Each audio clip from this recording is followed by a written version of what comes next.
What? Why are you shaking your head? You're welcome.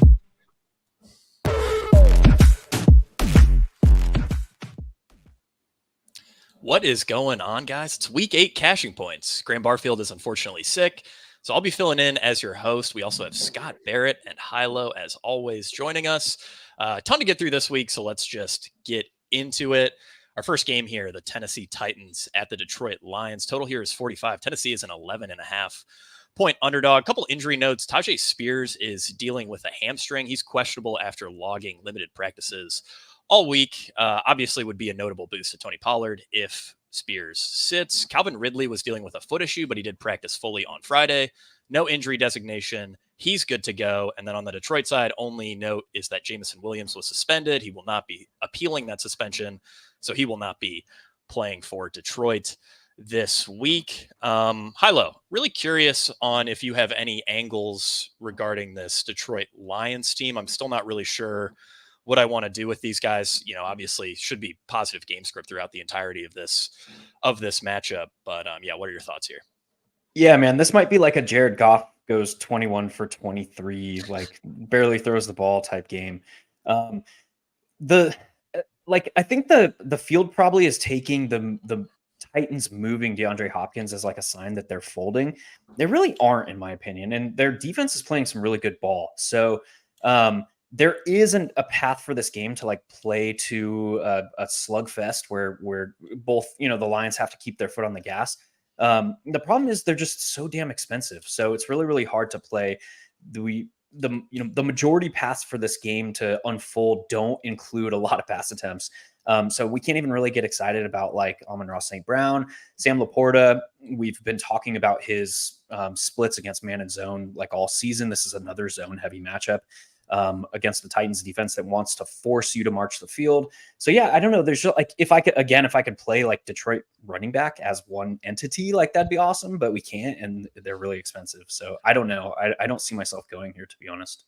Yeah, I really didn't have many favorable notes on this game either. Tennessee has not been allowing anything deep. They are generally funneling volume underneath, so that would be worth a boost for Amon-Ra St. Brown, whose target share jumps from 28% to 38% once you look at short area targets. Scott, do you have anything else to add on this game here? Yeah, it's just weird, you know, like maybe not the MVP favorite, but certainly top 3 in MVP conversation, 6,600. And this is the game with the highest implied point total of the slate, maybe by 2 or 3 points. And like no one wants to play any pieces from it. And I certainly get that. I think that's right. I will say, I think St. Brown is a little tempting just because there's no Jameson Williams. So maybe his, you know, XFP market share jumps more closely in line to what it was last season when he was averaging like 23 DraftKings fantasy points per game, hitting 16.5 and 14 of 16 games, something like that. So that's a little interesting, but not really high on my list. Tim Patrick, I think, is a strong value with Jameson Williams out. Tyler Boyd is another really gross value, but Detroit is giving up the most schedule adjusted fantasy points per game to slot wide receivers. There's no DeAndre Hopkins.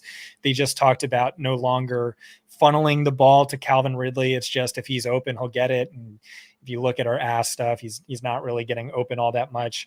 But yeah, I think generally this is a pretty gross game. Maybe Gibbs gets more work with, I don't know, David Montgomery practice in full all week. So even with that, but I don't know. What do you think, Jake? Who is the most attractive name from either of these teams? Is it Tim Patrick?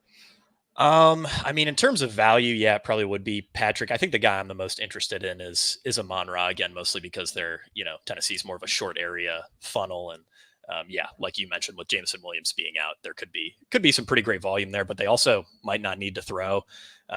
You know, it's reasonable to be tempted by Gibbs, but me and Chris Wacht were talking about this earlier today. They do tend to give David Montgomery a notably higher rushing share when they're leading. So yeah, it's just a really tricky game. And I think we largely covered it. So we can move on to a much more exciting game here. It's the Baltimore Ravens at the Cleveland Browns. Baltimore is an 8-point favorite. This line has come down a couple points throughout the week. Total is 44.5. A couple notable injuries. Zay Flowers is officially questionable after a limited practice on Friday with an ankle injury. Marlon Humphrey is also doubtful, which is pretty bad news for a struggling Ravens secondary. Scott, I'm going to go to you first because I know you want to talk about our boy, Jameis Winston. Oh yeah, I'm so all in on Jameis Winston. We'll see what Johnny has to say. I know Bo Nix is uber chalk across the industry, but I want to make Jameis Winston my cash quarterback. I also want to go all in on this game from a GPP perspective. We've been waiting for this for so long. Every week in the Everything Report, I've been saying there's no way they can keep starting Deshaun Watson. It has to be Jameis eventually. And then once we get that, fireworks. And, they were content to continue starting Deshaun Watson. Jameis Winston was the third string quarterback last week. And then as a gift from the gods, it looks like we have Jameis Winston this week. Not only that, but we also get Ken Dorsey, who is famously one of the most pass heavy, most aggressive offensive play callers in football. The Bills would be up 4 scores and still chucking the ball in the third quarter of games. Jameis Winston, we know the famous 30 for 30 season. 10th most passing yards of all time in 2019. We know what happened with Joe Flacco last year from week 14 on. He was the QB2 by fantasy points per game. Amari Cooper was the wide receiver 1, David Njoku, the tight end 1, but also the wide receiver 3. This offense, first 4 weeks of the season, led the league in dropbacks per game. Volume was great. It was just Watson. Over 50% of his air yards were uncatchable. And then the matchup is just so beautiful. They're massive dogs, second strongest schedule adjusted matchup. Marlon Humphrey's doubtful. Nate Wiggins is questionable. One of their DTs is questionable. About 3 more backup cornerbacks are questionable. They're vulnerable deep, which is a skill set of Winston's game. Jameis. Yeah, dude, I've been waiting all year for this, and you could tell by the smile on my face how excited I am. Hilo, why don't you tell me why it's a little bit foolish to go all in on him or name him my cash quarterback this week?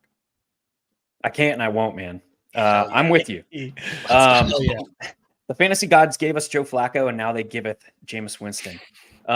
Yeah, all the things you talked about. Ken Dorsey in 2022 with the Buffalo Bills, they attempted over 36 pass attempts per game. In the first 10 weeks of 2023, when he was still their offensive coordinator, just under 36 pass attempts per game. We get Ken Dorsey taking over play calling duties. It was kind of weird because this offense has been Ken Dorsey's. It was called by Kevin Stefanski, but it was Ken Dorsey's offense. That's why he was brought in, because they thought he was a good fit to try and maximize the quote unquote talents of Deshaun Watson. So now it's Ken Dorsey's offense and he's calling it, which is an interesting dichotomy going on here. Like a catch-22 situation of like 2 competing agents, but now it's all Ken Dorsey. And we get like a extreme pass funnel matchup, like the top 2 pass rate over expectation faced from the Baltimore Ravens. And we get a Ravens team that has had no problem scoring, obviously leading the league in points per game. So like this is everything we want. I love. And then, oh, by the way, we got a fairly clear picture about how this offense is going to function post Amari Cooper. And the biggest surprise to me watching the film was Cedric Tillman. His route structure was kind of a point of emphasis in the offense last week. Like, yes, after Jameis came in, Jerry Jeudy saw 3 of the first 5 targets from Jameis. I would expect like that to continue because Jameis loves throwing deep. Jerry Jeudy's this like deep slot type wide receiver. But he's probably 3rd in like involvement and structure in this offense behind David Njoku and Cedric Tillman. So, I mean, a 3-player stack of like Jameis Winston, Cedric Wilson, and David Njoku costs like 13 point something K. You can I'm toying around with, I'll one up you, Scott. I'm toying around with Jameis triples, just playing all Jerry Jeudy and Cedric Tillman and David Njoku. And then you can play whatever the hell else you want on this. Bring it back with Derrick Henry, or bring it back with Zay Flowers if he's active. Any and all. I love this spot and I want a lot of it. Yeah. And if Flowers sits, you could argue for, either of Baltimore's tight ends. I think that's a little thin, or, Rashad Bateman, who's a pretty reasonable price here. Scott, before we talk about Scott, before we talk about the Ravens side of this game, did you have any preference between these Cleveland pass catchers? I mean, they're all popping as really great values. Yeah, I just have a question for Hilo, because maybe you don't have an answer to this, but I feel like if anyone would, it would be you. Does the play caller change influence anything with David Njoku, where he was clearly, the first read so consistently, led the team in first read target share each of the last 2 weeks, insane targets per route run? Is it possible that changes with Ken Dorsey, or you think that was just more a function of the offense beyond the play caller? I do think it changes, but I don't necessarily think that means it's bad news for David Njoku. I mean, look at what Ken Dorsey did in Buffalo, and he was consistently able to kind of put his players in the best position to like maximize their talents.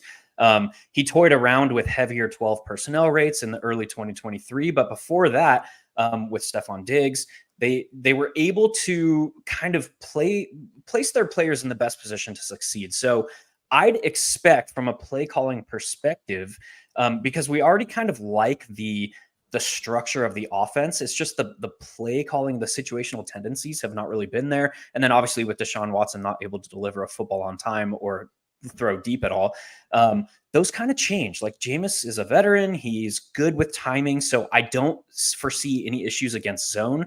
I would expect against zone, it's probably going to be David Njoku and Cedric Tillman primarily. And then seeing Jerry Jeudy kind of being the guy against man. And they should see a pretty good mix of both here. So I honestly I just like all three of them. And I don't think it's wrong to play all three with Jameis as like your primary value this week. Yeah, love that take, Hilo. Someone asked about playing the Ravens defense against Jameis. I think that's viable. I'm never going out of my way to play a defense against a stack, but this is one of the unique situations where, Jameis could absolutely get you there and throw, something like a pick six, and the Ravens defense would still be viable. I do want to just pump the brakes slightly, because I do think there's some benching risk here. The team loves DTR as bad as he is, and he did practice in full, should be the QB2. That's sort of my only negative note on Winston. I mean, the ownership here is just awesome. And obviously for all the reasons Hilo and Scott described, this is just a really, really good spot for Jameis. And I also, you have to like Lamar about any week and every spot. I've been thinking to myself, like, do I just make a rule where it's like either Lamar or Henry on every single lineup? And if you've been doing that, you've been making some money. Why not both? Or why not both? Like, if you look at their numbers, they've been like very negatively or somewhat negatively correlated, minus like one or so game. But I mean, we've seen it with like Ryan Tannehill and Derrick Henry back in the day, where they were like super positively correlated. I could see it for sure. And so even on non-Jameis, non-Lamar lineups, Derrick Henry's easily one of my favorite GPP plays of the week. If you look at his props, he's like plus 110 to rush for 100 yards. He's plus 150 to score multiple touchdowns, which is just insane. And for whatever reason, no one wants to play him. We're showing 5 to 6% projected ownership. You mentioned Zay Flowers. I think if he plays, he's awesome. Like perfect, high variance play for DFS from what we've seen this year, where he's hit 22 DK in 3 of 7 games, and whatever he flopped in the other 4. I know he was hurt last week. And then Bateman, who's an ass god. And so we always griped, like, he's open, just the volume's not there. Maybe you remove Zay Flowers from the equation, he gets more volume. He's been productive the last 3 weeks. So there's a lot of different routes you can go. But this is really the game that excites me the most. Yeah, I'm right there with you. This is an awesome game environment. I think we did a really good job covering that one. We can move on to Green Bay at Jacksonville. Packers are favored by 4 here. Total is 49. Big injury here is Travis Etienne is questionable after 3 straight limited practices. So definitely need to keep an eye on that. Scott, the matchup for Jordan Love is awesome here. I mean, this Jacksonville passing defense has been a complete disaster. The issue is he's a little tricky to stack. We've seen passing volume just be so spread out. I'm inclined to, obviously prefer the guys who are at least out there for every route, and Jaden Reed, Romeo Doubs, Tucker Kraft. I'm curious what your take is on Reed here, or on Love and the rest of the receivers. Someone won the Millie with a naked Love lineup 2 weeks ago. Maybe it happens again, because You look at what he's done. He would rank third among all quarterbacks in DraftKings fantasy points per game over his last 13 games. Same thing, 22.5. He's been rock steady, and now it's a best possible matchup. Like you said, the trickiest thing is he's difficult to stack, and this is where I envy the MME players. You can go a few different ways for it. Schematically, I think Wicks pops.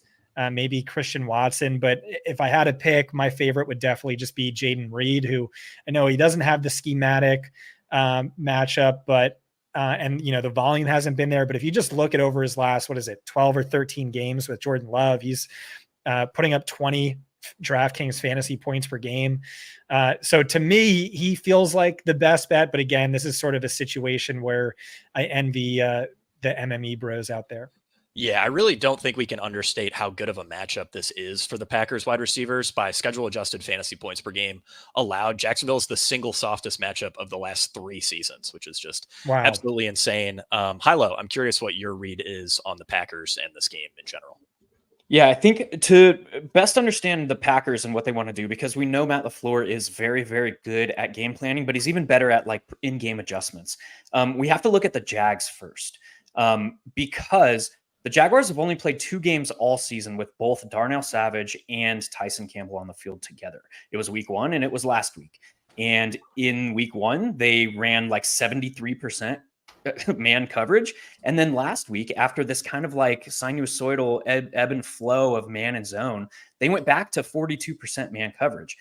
If you remember, when both Darnell Savage and Tyson Campbell were out, they went they played like 3 games in a row where they were almost entirely from zone.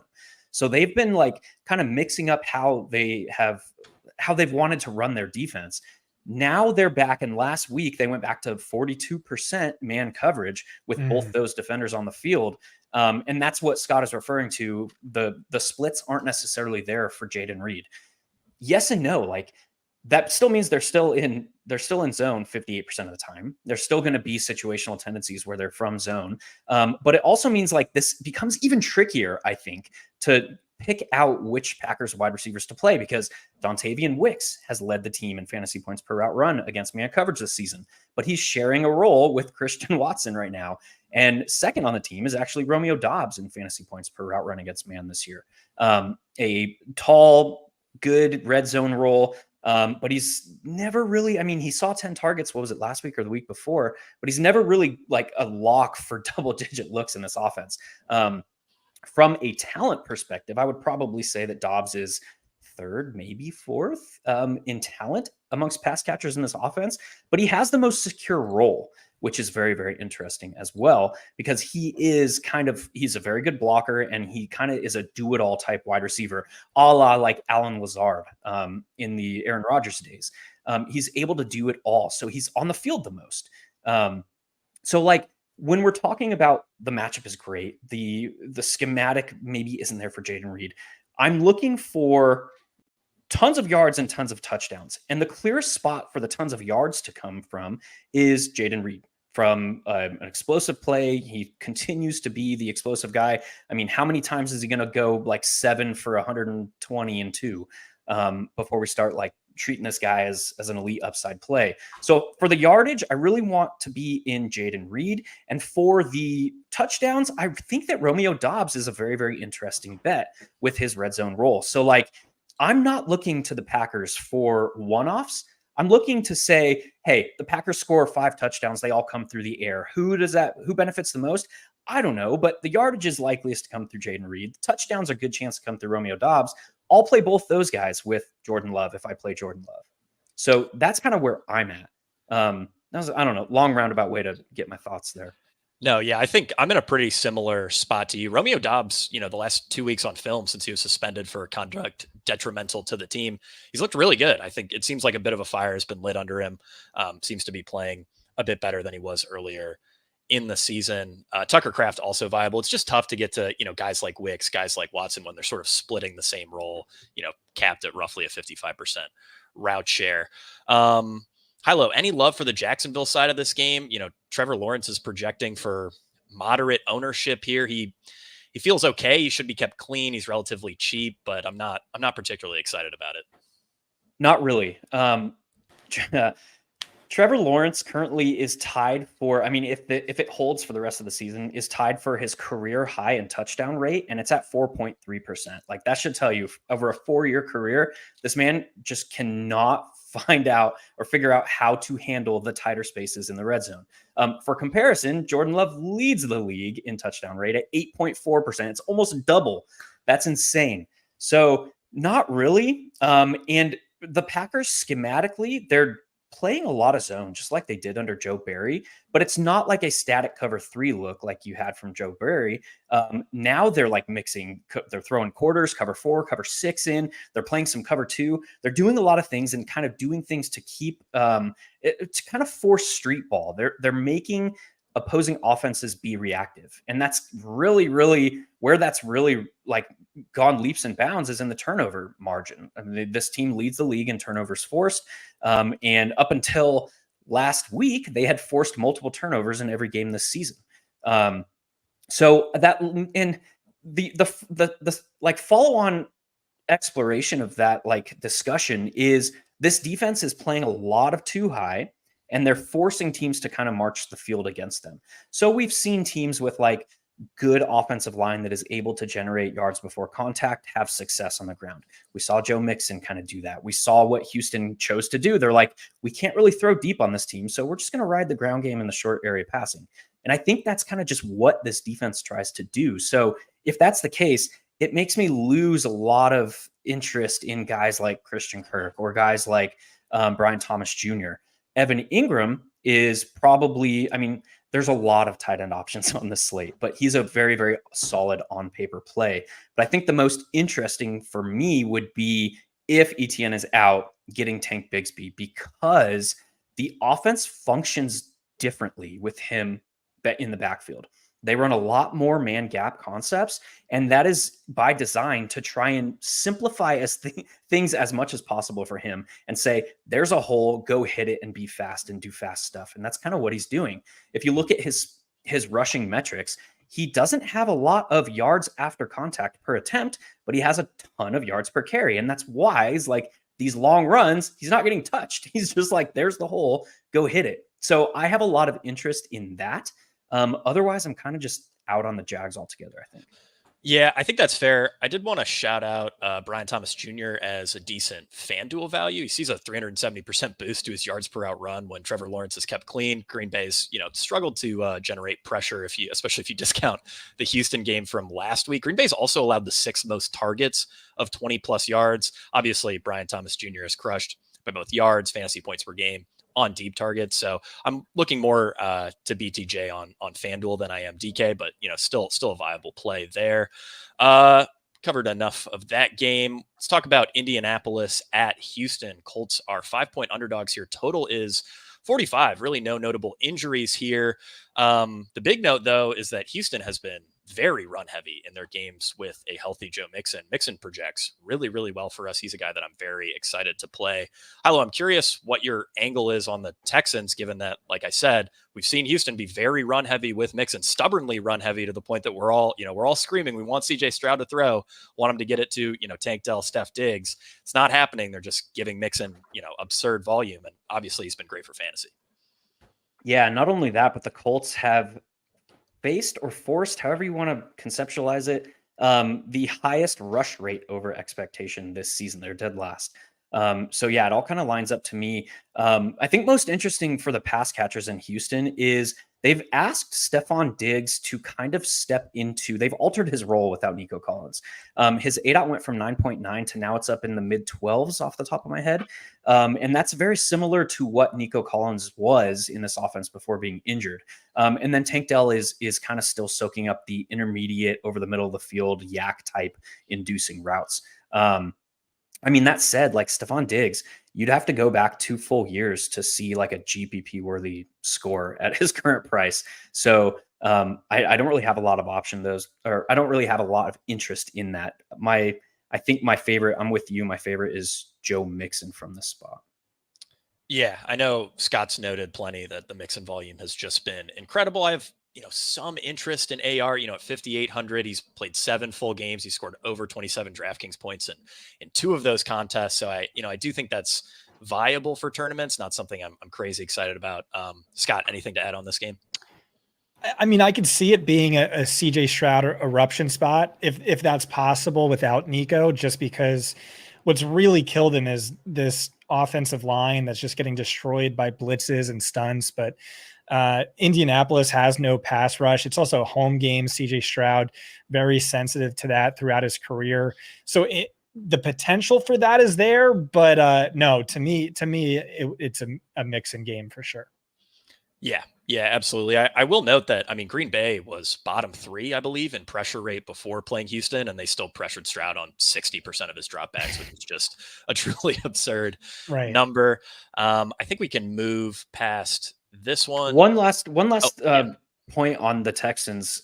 Without Nico Collins over the last 2 games, they've played 49% 12 personnel, which is absurd. They're just very clearly shifting to a heavy offense. Yeah, it's a great schematic matchup for Schultz, and then also his targets per route run rate has like doubled without Nico, so he's in play.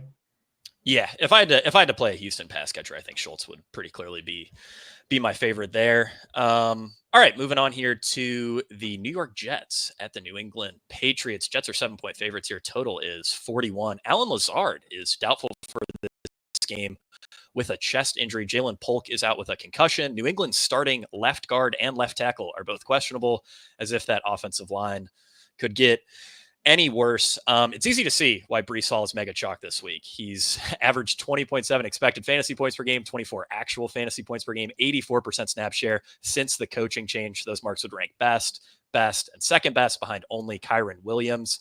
Hilo, obviously, is going to be mega chalk. I'm curious if you have any interest in Aaron Rodgers doubles as leverage off of this Breece Hall chalk.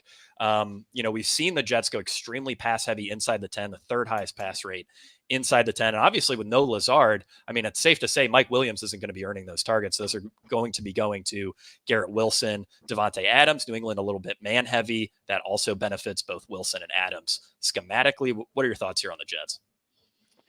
So the Patriots are like not bad against the pass. They're not bad against the run, but they've been worse, much worse against the run, to the point where their head coach after the last loss came out and said, like, yo, this is Patriots football. We do not get trounced on the ground like that.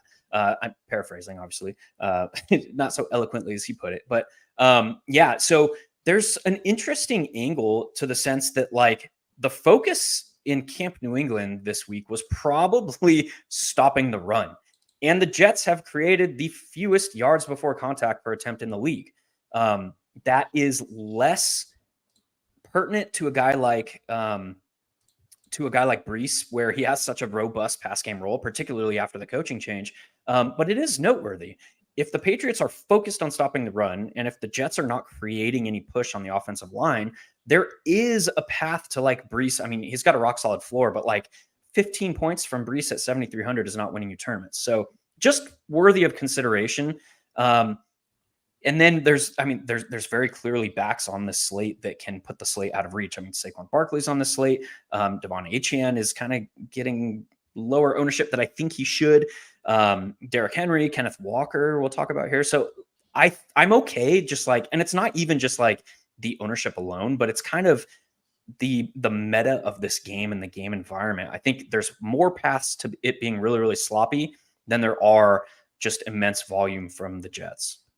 Yeah, I'm with you. And like I said, I mean, I think there's a realistic possibility that Breece could rack up a ton of yards and Aaron Rodgers could just steal all the touchdowns because he's notoriously a touchdown hog, especially inside the 10. Scott, what are your thoughts on this game? Yeah, I think Demario Douglas deserves a shout out. He was in and out of last week's game with an injury or an illness. I actually don't remember which, but when he's been on the field, Drake May has targeted him 40.5% of the time. And like you've heard Drake May talk about it, like clearly like that's his guy, Demario Douglas. It's a really good schematic matchup. It's a pretty bad on paper matchup. It looks like Michael Carter, their slot corner, is going to return, but still, I think he's super underrated this week. And then I agreed with everything you guys said. I think Breece Hall is deserving of uber chalk status. And then I think you can get creative with the receivers. My write-up for Devontae Adams is like so So like, I don't know, not statistical driven. It's just the BFF narrative, like to me is so real. And I could see this wanting to, Aaron Rodgers wanting this to be a statement game where they connect twice for touchdowns and Adams has 100 yards. So that's my thoughts in this game, basically. Yeah, when Slate Breakdown comes out, definitely Control F for BFF, and that will take you immediately to the Devontae Adams blurb here. I do doubt the upside of Demario Douglas, especially in this tougher matchup, but I do think that's a worthwhile shout. Moving on to a bit more exciting game here. We got the Philadelphia Eagles at the Cincinnati Bengals. Eagles are 3-point underdogs. Total is 48, which is the second highest on the slate. Dallas Goedert won't be playing. T. Higgins popped up questionable with a quad injury that he suffered during Friday's practice. Really don't know much about it. Certainly need to monitor his status going into Sunday morning. Eagles side of this game is pretty easy. It's really just A.J. Brown and Saquon Barkley making that offense hum. Hilo, I'm really curious what your angles are for this game if you're still interested in Joe Burrow even after T. Higgins popped up on the injury report here. Yeah, so of the games on the slate, and we're always like looking to see if there are any or how many games like could turn into something where it's like 42-35, where like you had to have pieces of that game or you weren't winning GPPs. This game probably has the best chance to be that this week. Why is that? Just because there are so many high upside, like per touch players in this game. Saquon Barkley's ripping off explosives. AJ Brown's ripping off explosives. Jamar Chase ripping off explosives. Even Chase Brown is ripping off explosives on the other side. So like this game has a lot of players that can do that.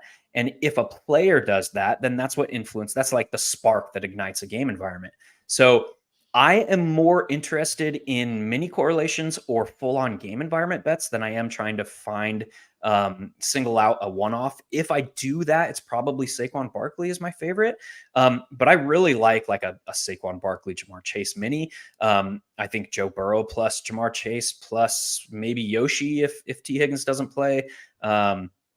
Yeah, there's a lot of different ways you can go here. I probably won't go to Jalen Hurts because Nick Sirianni has proven that they want to kind of be a more down tempo, kind of control the game. Look at their last few games. They have been struggling to put up 21 points even.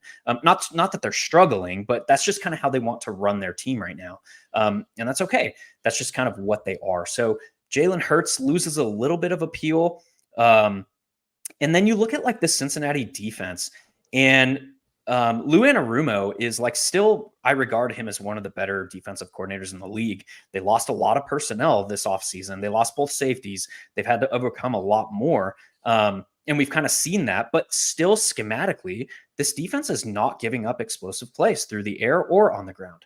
So that leads to like more paths to failure than typically we would see from like my top game environment on the slate. So I'm okay like going kind of across the gamut here, like going all in, mini correlations, or kind of staying away.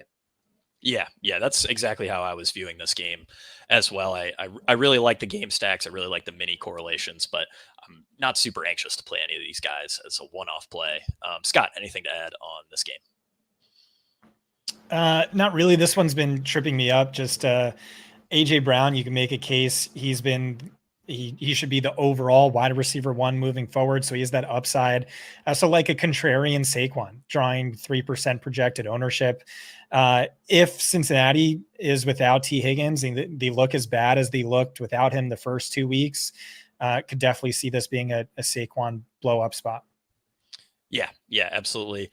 Definitely like that shout. Let's move on to Atlanta and Tampa Bay. The Falcons are 2.5 point favorite. Total here is 46. Obviously, no Evans or Godwin for Tampa Bay this week. Bucky Irving is dealing with a toe injury. Todd Bowles had a really weird quote on this where he said he's been dealing with this his entire life, which didn't really make any sense to me. Bowles also did say that he expects Bucky Irving to play. He's officially listed as questionable, so obviously worth keeping an eye on here. The last time these teams met, it was a massive shootout. Kirk Cousins threw for 500 yards. Personnel's a little different this week. Hilo, I'm curious if you see any shootout potential in this game this week. I'm of the opinion, honestly, that the field is expressing too much confidence. So they're overconfident in the value that is present from the Tampa Bay side. Why is that? It comes from who Liam Cohen is. So their offensive coordinator, Liam Cohen, hails of the Sean McVay extended Gary Kubiak coaching tree. These are coaches that we talked about earlier. They're very good at game planning, but they're even better at like the in-game adjustments. That's where, I mean, look in Sean McVay in week 1, where they lost 2 offensive linemen. Puka Nacua goes down. They're getting owned by the Detroit Lions defensive line. What do? 21 targets for Cooper Kupp because he's their extension of the run, their outlet. Get the ball out quick and get it to them, move the football. That's what this coaching tree is really, really good at. They're really good at those adjustments. And if I'm Liam Cohen, if I'm putting myself in his position, I'm down Mike Evans, I'm down Chris Godwin. Am I just going to be like, okay, Baker, you got this, bro. Schoolyard street ball. Let's go throw the football 42 times. I don't think so. And I think we've seen it from sound bites from Liam Cohen, from pressers this week. We've seen it from Todd Bowles. Liam Cohen was asked, like, who's taking the Chris Godwin role? And he's like, really nobody. We're going to go heavy. It's like, okay, well, that makes a lot of sense. So I expect this team to run heavier rates of 21, heavier rates of 12. I would expect them to want to slow this game down. And you have an offensive coordinator on the other side in Zach Robinson, who's from the same coaching tree and wants to do the same things. They have one game all season where Kirk Cousins has attempted more than 35 passes. That was the last time these two teams played. If Tampa's not pushing the envelope, Zach Robinson's probably not going to push it himself. So I think there's a lot more paths to failure in this spot. I think the field is way too overconfident in Jalen McMillan in particular. Based on like what personnel they have, I would expect McMillan to actually continue to be asked to play on the perimeter. I think they're going to run Sterling Shepard in the slot. That's just the more natural fit with the personnel they have. And that's not what we want out of Jalen McMillan. So yeah, that's kind of my read on this spot. I think I largely agree with you, but I do want to play devil's advocate here for at least the upside to Jalen McMillan. So that's what you've said publicly, but what Liam Cohen said privately, or at least this is per Jenna Lane of ESPN, was he pulled McMillan aside and said, hey, this is the week that you have to emerge for us, and I trust you. And coach speak dating back to when they drafted him, I watched that presser and he said, we like him. Yes, he was almost entirely a slot guy in college. We think, he could back up Chris Godwin this year and blah, blah, blah. And then he really emerged and, by all accounts was tremendous in practice this offseason. And then he became this starting perimeter wide receiver for them. But initially he was that, Godwin replacement. Godwin probably isn't going to be there next year. And so I think there's a good chance he gets that shot at that role. I also think Cade Otton benefits. This is a super valuable role, right? This Cooper Kupp slot role, Chris Godwin slot role. He was leading the league in fantasy points per game on design targets with like 50% more than the next closest player. But it's Cade Otton who has the second most design targets on the team. If you look back since week 3, I think he ranks top 2 among all tight ends in routes, targets, 1 yard short of ranking top 3 in yards. And we know this game has massive shootout potential because, I mean, dude, a 500-yard game is pretty rare and pretty valuable. And so that's just the devil's advocate argument. I mean, at this price, it's hard to deny if you want to say he's going like Jalen McMillan's going over-owned. I can see that, but just the upside relative to price really scares me on him. And then Cade Otton is going to be your cash tight end this week. I don't think that's really in question. Yeah, all of these Buccaneers receivers are really strong values. Would either of you guys be interested in Rachaad White if Bucky Irving sits here? Oh, for sure. Never. Oh. Even if there's a fire, I'm not playing Rachaad White. You can't make me. Could be a Sean Tucker week. Could be. No, yeah. no. That is kind of the risk, is they could get inside the 10 and Tucker could steal those touchdowns, but the receiving workload should be pretty strong for White, especially if Bucky sits here. On the Atlanta side, I mean, Darnell Mooney, Drake London popping is pretty solid values. I don't really know. I mean, Mooney's not going to pull much ownership. I don't really know if I want to eat the London ownership here. And then Bijan Robinson obviously saw great usage last week, as Scott pointed out in the Everything report. Only problem was that was an extreme negative game script. Game script should be a little bit more favorable for Atlanta in this one.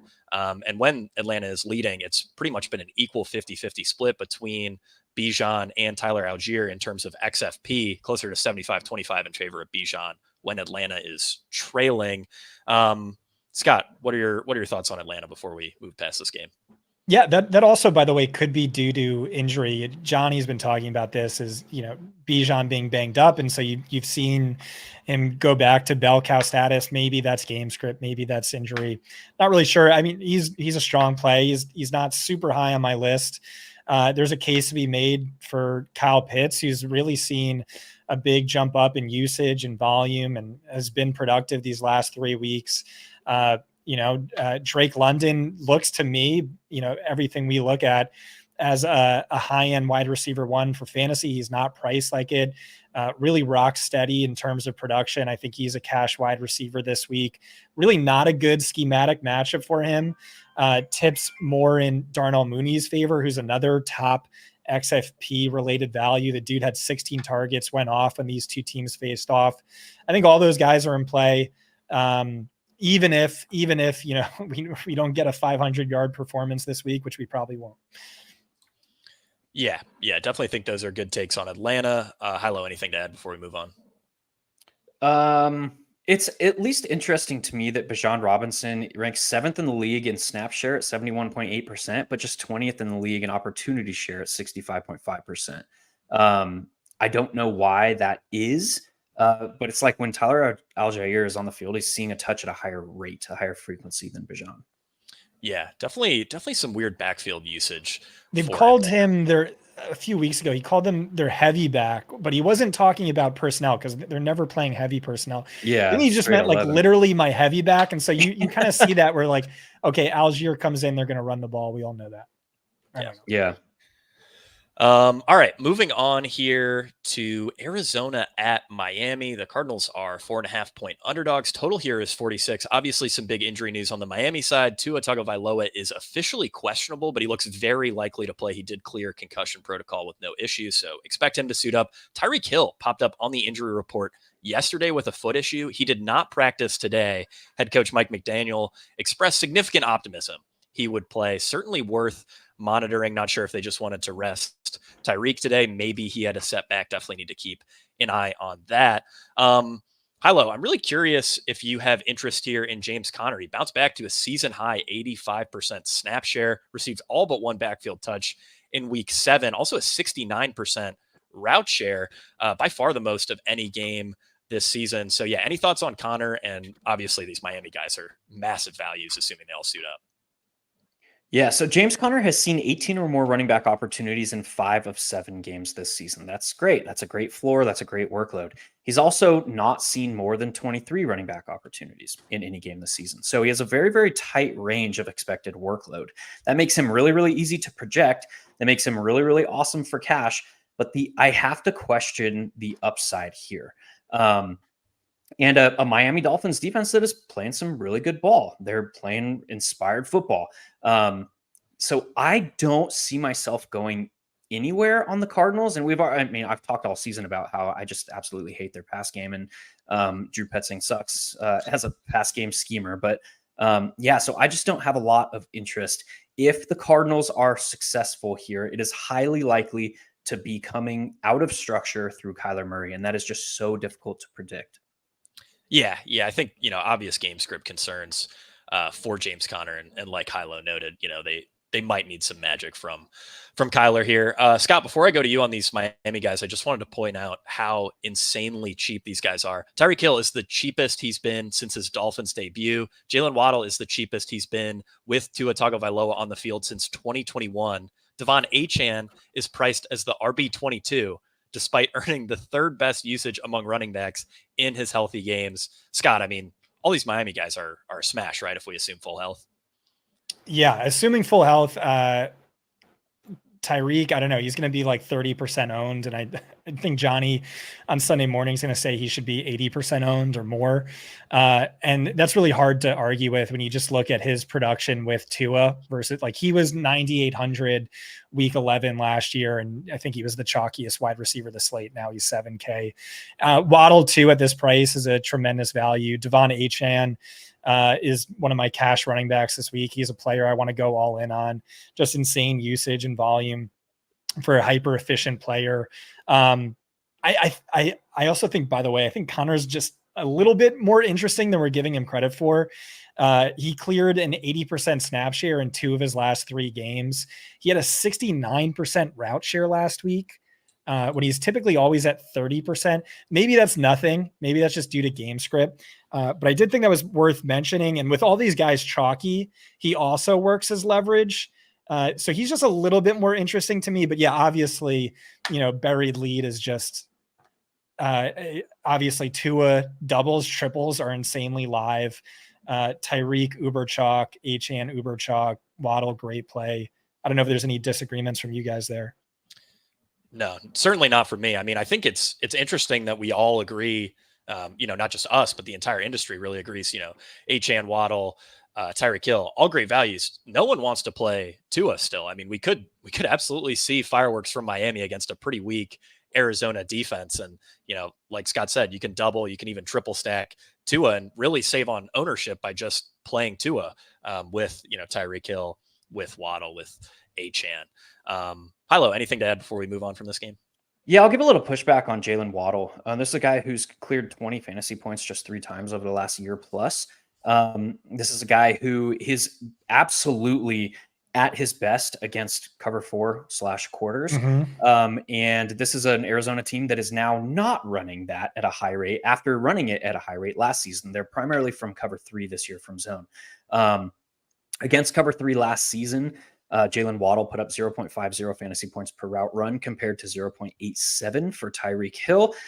His first read target rate, I lost it. I might have to come back to that. First read target rate, 24.7% for Waddle compared to 37.2% for Tyreek Hill. So this to me, like, I'm not that excited to play Jalen Waddle, honestly, unless Tyreek Hill misses. And then it's like, okay, well, you're going to have to be the guy. And even if Tyreek Hill does miss, I think I prefer Jonnu Smith over Jalen Waddle. And I think Achane is in play regardless. I think it was a really good argument for against Jalen Waddle. I will say Jonnu's not really on my radar. I was on him last week. He had the coach speak, and also Tyler Huntley historically targets tight ends at the highest rate. But maybe you're right. Maybe we're just underrating Waddle. Yeah, I was viewing him as like one of the better pure values, but maybe he's just only a guy to play alongside Tua. You made good arguments. Yeah. Yeah, definitely like that analysis there. We can move on to, I believe this is the start of the afternoon slate here. Buffalo at Seattle. The Bills are favored by 3. Total is 46. DK Metcalf officially doubtful for this one. Did want to give a shout out to my FanDuel boys and girls out there. Dalton Kincaid is the minimum price on FanDuel, a clear pricing error. He's basically right there as the top FanDuel value at tight end with David Njoku. So wanted to give that a quick shout out here. Hilo, I'm curious how you're seeing the Seattle side of this game, especially given that DK Metcalf is out. The Bills are a slot funnel. They're also a notable underneath funnel. Those are 2 matchup nodes that, clearly benefit Jackson Smith and Jigba. What are your thoughts on the Seattle passing game here in this game more broadly? Yeah, the problem with JSN is after the offensive coordinator change, we're like, Ryan Grubb, he's going to utilize JSN beyond the line of scrimmage. And it's like, yeah, he is, but it's just 4 yards beyond the line of scrimmage now instead of behind the line of scrimmage. So he's still not being utilized the way we want JSN and the way he should be.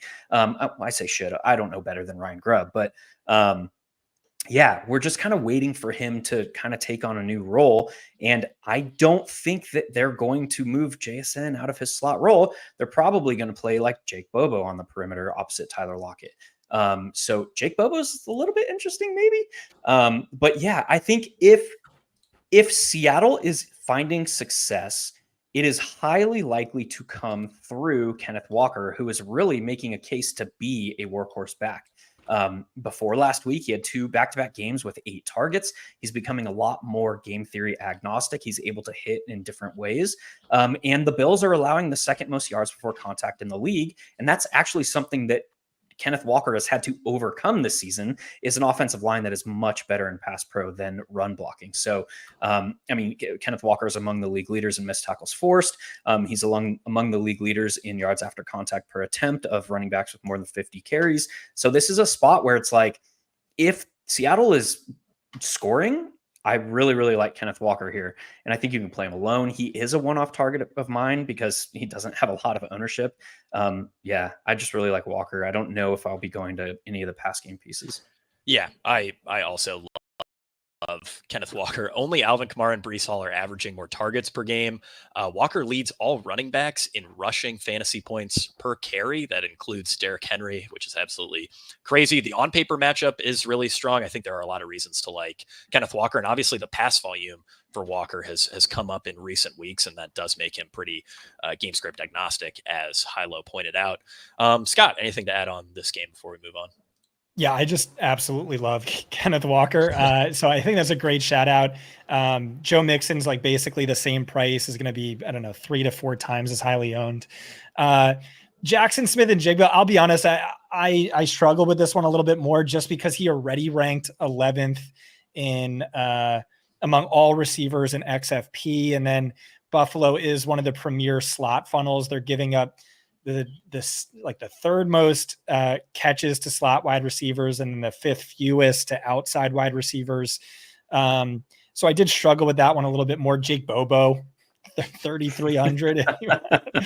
And so Noah Fant also, like, I was arguing the Everything Report that maybe he should just like replace JSN because they operate in the same level of the field, and Fant has just been so much more efficient. But yeah, really star of the show is Kenneth Walker. And I do think that's what we see with Seattle as they commit to the run without DK Metcalf there. Yeah, absolutely. Have been, notably more run heavy in recent weeks. Coaches noted that they wanted to run the ball a bit more here. All right, moving on to the New Orleans Saints at the Los Angeles Chargers. Saints are 7-point underdogs here. Total is a pretty gross 41.5. Ton of injury question marks. Quentin Johnston, Will Dissly, and Ladd McConkey all returned to Friday practice after missing Thursday and Wednesday sessions. Johnston is officially doubtful. Dissly and McConkey are questionable here. So certainly a lot to keep track of in regards to the Chargers passing game with injuries. My major note for this game was J.K. Dobbins leads all players in carries over the last 2 weeks. New Orleans has been absolutely killed by opposing running backs, and the Chargers are pretty heavy favorites here. Dobbins is 78% more productive on a per snap basis, going back 2 years when his team is leading compared to trailing. Hilo, what are your angles for this game here? J.K. Dobbins is about as close to a yardage and touchdown back as they come for a lead back in today's NFL.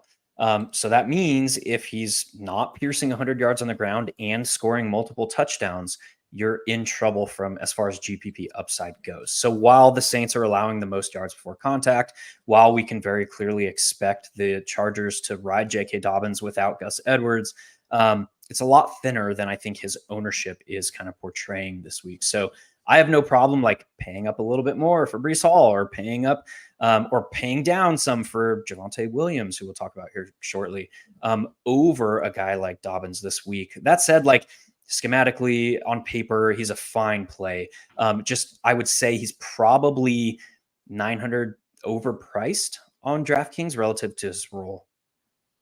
Yeah, certainly think that's fair. Scott, anything to add on this game here? Yeah, I'll just say our projections really disagree. Our projections say he's like I think he's only 0.3 behind Derrick Henry, and he's much cheaper. But I actually agree with you, Hilo. I kind of feel the same way at least from a DFS standpoint or DraftKings standpoint. I have another question for you, Hilo. What are you doing with Ladd McConkey? Because he's projecting as like a top 3 wide receiver play across the industry, and personally, he's not really exciting me. So what do you think? I have not considered Ladd McConkey once this season, and I don't think I will the rest of the season. All right, nice. I mean, this offense is averaging the fewest pass attempts per game. I think I'd have to go double check that. I think that's top of my head. So even if Lad McConkey is seeing like a super uber elite 33% or like 30 to 33% target share, what is that, like 7 to 9 targets? And at his low A-dot roll over the middle of the field, where those are low upside inducing routes, a lot has to fall in line for him to put up a GPP viable score. So I've been of the opinion that he's been overpriced, over-owned. I don't want any part of it, really.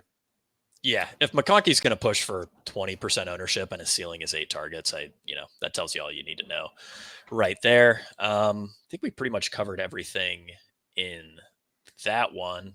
Can move on to the Kansas City Chiefs at the Las Vegas Raiders. Chiefs are favored by 9.5. Total is 41.5. Jacoby Myers is listed as questionable with an ankle injury. He did practice in full on Friday. Antonio Pierce said he expects Myers to play. DeAndre Hopkins is really difficult to figure out what to do with. His price is fairly reasonable. Andy Reid said he, will certainly get a look in that sort of Rashee Rice, Juju Smith-Schuster short area target role, which we know is quite valuable. I would just question what the true playing time upside or just overall fantasy upside is there. Scott, where did you end up following on DeAndre Hopkins this week? Yeah, I'm excited to play him. I mean, everyone was trying to go all in on Juju Smith-Schuster in the Rashee Rice role, and that. Well, you also just ran bad. He got hurt on the first play. To be fair, his knees are in worse shape than the knees in most nursing homes. But yeah, why wouldn't we be way more excited to play a much better player in that role? I think it's a great role for him as the power slot. He ranks 6th best in slot ass last year. He had like a 2.43 yards per route run from the slot. We know this is a super valuable role where it's like a ton of shallow crossers and screens. So you get those manufactured production where, like, even if he doesn't really know the playbook all that well, it's like, that. I mean, he could be limited. He could be all that other stuff, but it's also a Raiders slot funnel. So just no one's really talking about him, and he's cheap. And so that excites me. But you know me, I can get a little too galaxy brained. But I'm on it. Hilo, is Scott being a little too galaxy brained here? I just love the slot ass. I can't even get past that.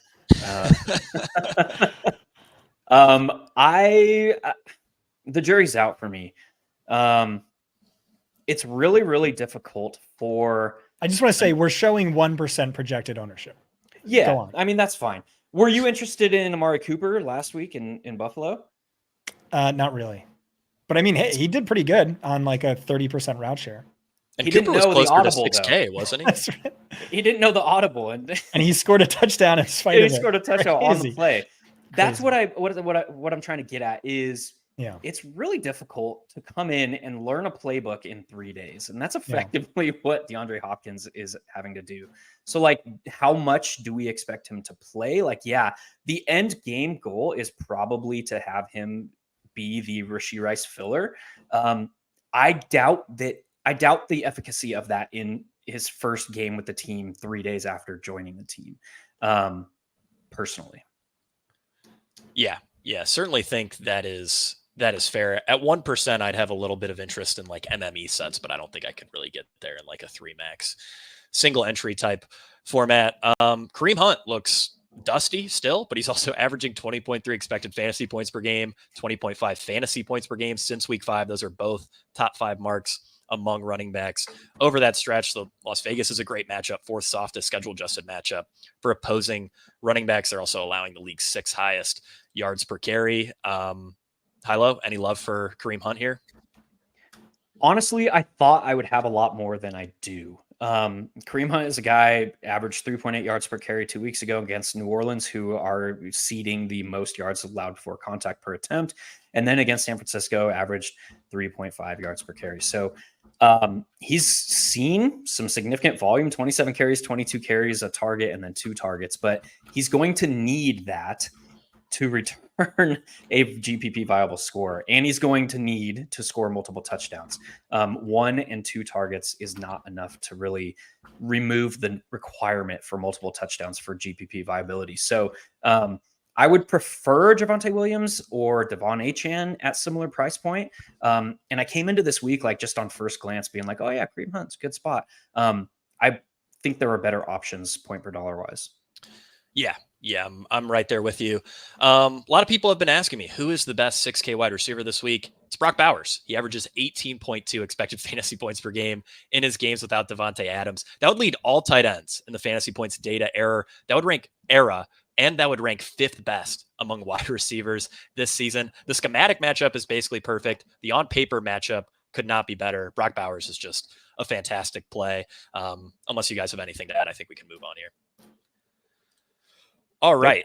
Carolina Panthers at the Denver Broncos. Deontay Johnson is out. Yeah. Spread here is massive, by the way. Carolina is an 11-point underdog. Total's 41. Deontay being out obviously really hurts this Carolina passing game. Obviously, Bryce Young also starting after Andy Dalton got into a car accident and I believe sprained his thumb. Tommy Tremble is officially questionable with a back injury. If he plays, that would kill any value you were squeezing out of Jatavion Sanders. I don't know if there's anything left there with Bryce Young starting for Carolina. I don't think any of us have interest in the Carolina side, but obviously the Denver side of this game is going to be mega chalk.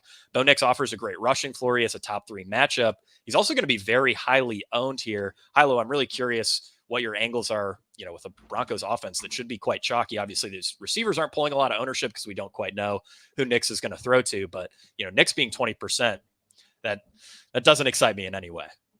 No, me neither. Look at this Denver team. Like they're 10th in pass rate over expectation, but their defense has been playing so well that expectation is very low.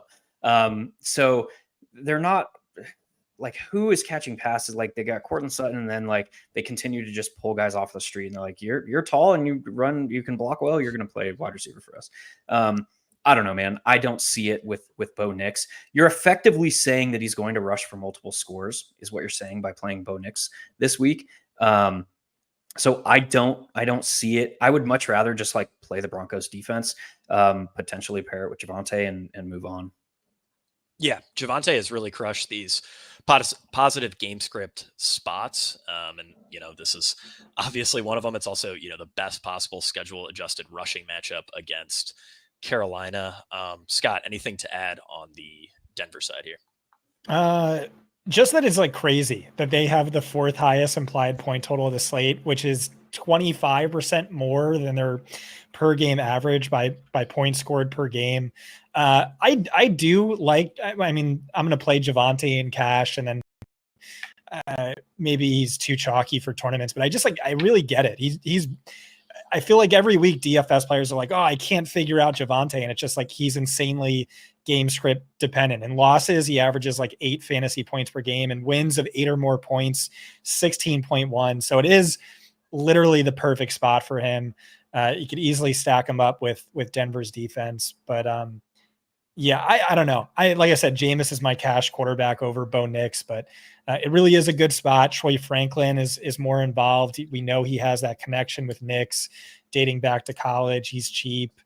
Sutton was like an XFP superstar for a minute. But yeah, not as excited as the field, I'd say. Yeah, Nix and Winston are very, very comparable plays to me, and the ownership gap between the two is just absolutely massive. So obviously I will be playing a ton of Jameis and basically no Bo Nix. Moving on to our final game here. It's the Chicago Bears at the Washington Commanders. Bears are favored by 3. Total is 43. Obviously the big injury news here. Jaden Daniels officially questionable with a rib injury. I lean toward him sitting.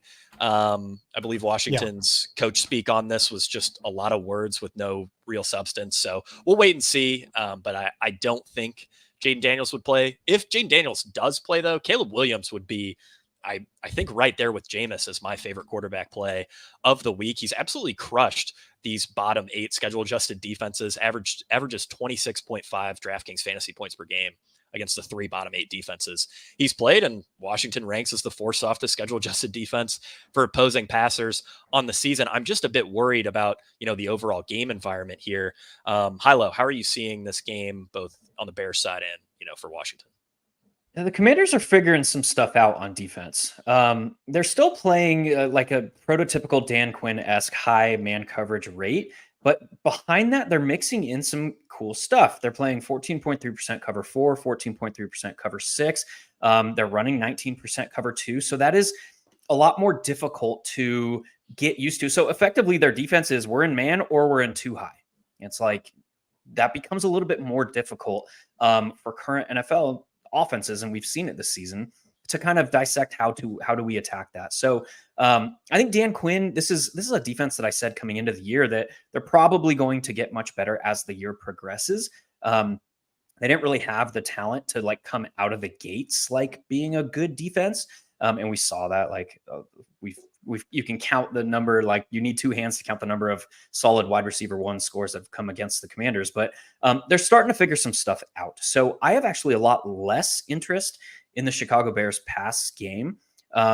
If you're going here because of that high man coverage rate, that screams DJ Moore, who has notoriously been a man coverage beater. So I don't mind that as much, but to me, that's more of a one-off play, because if it's highly unlikely, knowing the offensive tendencies of the Chicago Bears team, that they're like just continuing to keep their foot on the gas through the air.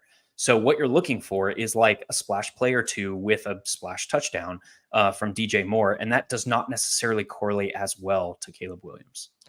Yeah. I think we really need Washington to be able to push here. And I do have some doubts if Mariota is going to be under center, at least, in terms of getting like a great score out of Caleb Williams. Love the DJ Moore shout. Also wanted to throw out Cole Kmet. 95% of the Bears red zone snaps this season. No other player on Chicago is above 78%. So probably a little bit of underrated touchdown upside, but that's really only if you're, trying to stack Caleb Williams. Scott, anything to add on the Bears, and what are your thoughts on Mariota on the Washington side? Yeah, I don't know. I just think we could see, I don't have a good argument for it. I just think we could see Mariota be a lot more effective than I don't know, people are expecting. There's this tendency where, a starting quarterback gets ruled out and then teams just hammer bets against them. But, Vegas typically wins on that, where they're overrating the impact. And Mariota, I mean, he was awesome last week. Granted, it was a perfect matchup, but he finished second best in fantasy points per dropback. The last time we saw him as a starter in Atlanta, he was top 6 in fantasy points per dropback. Cliff Kingsbury, I think, has done a really good job. Like right now, through the first 7 weeks of a season all time, they rank 6th since 2000 in EPA per play. And so there's just like a really far distance to fall from like top 6 since 2000 to bad, So I think Mariota is a little interesting. I think he's a little underrated. It's just tough when, you have Jameis popping and you have Tua doubles and you have Lamar and all this other stuff. But wouldn't shock me if Washington was fairly competitive even without Jaden Daniels. Yeah, certainly reasonable. I mean, like Scott noted, this offense has crushed an EPA per play. They really haven't played any tough defenses, though, so that would really be my only pushback on Washington. The Bears are by far the toughest defense they've played all season. I was going to add, like, Chicago is number 1 in drive success rate allowed. They're 5th in total yards allowed per game at 292 yards. So if there were a schematic defense like matchup that Washington does not want to play, this team that wants to maintain possession, drive the field, it's against the defense like number 1 in drive success rate allowed. Oh, wait, did you guys talk about DeAndre Swift at all? Did I zone out for that? No, I didn't. Yeah, I think he's an awesome GPP play. He's just been 20 DK fantasy points in 3 straight games. Haven't really heard anyone say too much about him. Jake, I know you noted like his red zone snap shares jumped from like 20% to, I don't know, 70%. Yeah, I mean, if you don't think that Washington keeps it competitive, you must really like DeAndre, right? You could certainly argue for it. I mean, there will be some ownership there. That's my only hesitancy. But the price is pretty reasonable, and yeah, I mean, the usage has been really, really strong as of late. Anything else to add on this game, guys, before we get out of here? Alrighty. Well, I think that will do it for the Week 8 edition of Cashing Points. Thank you so much, everybody, for tuning in. For Scott, for Hilo, for Thomas behind the glass. We will see you guys at the top of the leaderboards. What? What? Why are you shaking your head? You're welcome.